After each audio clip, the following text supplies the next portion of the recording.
I have converted this public GitHub repo into this documentation with diagrams.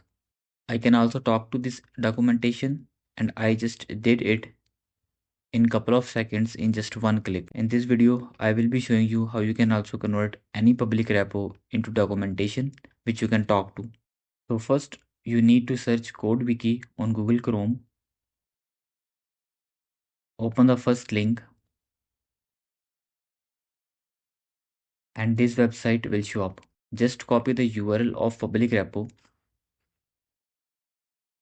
and paste it here and hit enter. This will find the public repo you are looking for. Just click on it and in couple of seconds it has generated a detailed document with the diagram. These are the different sections of this documentation you can go through, and on the right side you have a chat bot where you can also ask question to this repo, which make it more easy to understand the code base. Right now this tool only work for the public repos, but soon they will enable it for the private repos as well. I hope this video will help you in understanding the complex and big repos, and it will save you a lot of time.